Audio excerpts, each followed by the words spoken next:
ፈተና አጠንክሮኛል።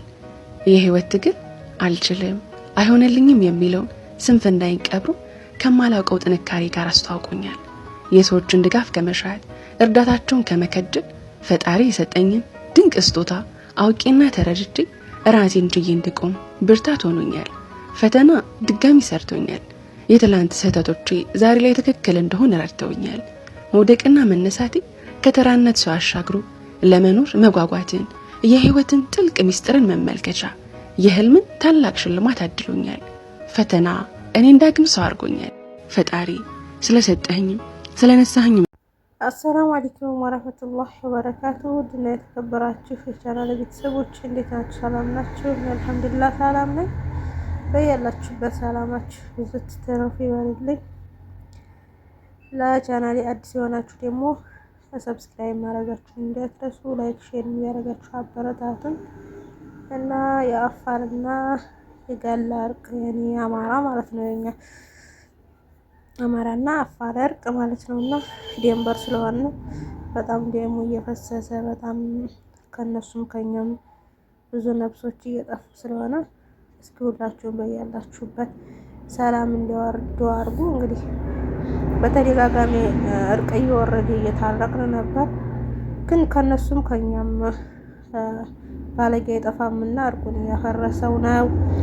አላህ እርቁ በዚህ እንዲጸና ሰላም እንዲወርድ እኛም ወደ እነሱ በሰላም እንድንሄድ እነሱም ወደኛ በሰላም እንዲመጡ አላህ ሰላሙን ያውርድልን። እስኪ ዱአ አድርጉ። ላይ ያን ሙስሊምና ሙስሊም ሰው በዴንበር ተብሎ መጋደል ማለት ከባድ ነውና እነሱ ሙስሊሞች ናቸው፣ እኛ ሙስሊሞች ነን።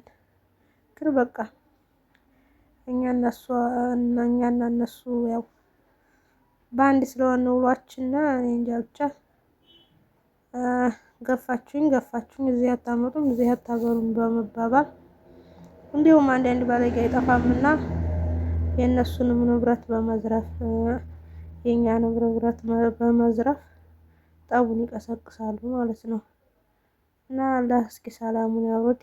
ከእንግዲህ ወዲያ ከነሱም ከኛም ማንም እንዳይሞት ሰላም ሆነን እንድንኖር አላህ ሰላሙን ያውርድ። እናንተም በያላችሁበት እስቲ የሰው ላይ የሆናችሁ በሙሉ ዱአ አድርጉ ሰላም እንዲወርድ።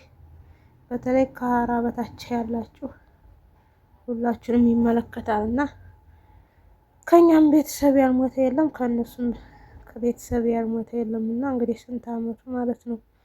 ይታረቃሉ ያፈርሳሉ፣ ይታረቃሉ ያፈርሳሉ።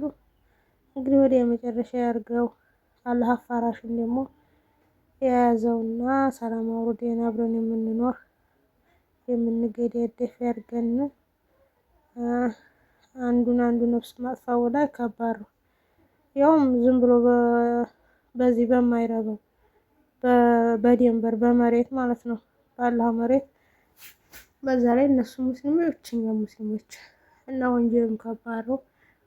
አላህም ሰላም የሚያወርደው እኛ ሰላም ስንሆን በሳችን ስንተዛዘን ስንረዳዳ ስለሆነ አላህ ለሁላችንም ሰላሙን ያውርደው እና ታርቀናል። እንግዲህ የመጨረሻ ያርገው እርቁን እንግዲህ ወዲያ የማይፈርስበት ሰላም የሚወርድበት ያድርገው ማለት ነው። እና እንዴት ናችሁ እናንተ በያላችሁበት? እናንተም የአላህ ሱብሃነሁ ወተዓላ ዝነት አይለያችሁ እያልኩኝ ይሄ ነበር በጣም የሚያሳስብ ነገር ነበርና ያው ታርቀናል ኢንሻአላህ። እንግዲህ ወዲያ የመጨረሻ ያርገው እና ላይክ ሼር ሰብስክራይብ ማድረጋችሁን እንዳትረሱ። ደግሞ ሀሳብ አስተያየትም ካላችሁ በኮሜንት አስቀምጡልኝ ማለት ነው። ለአኺራችን ስንቅ እንያዝ። ሁላችንም ተጓዦች ነን።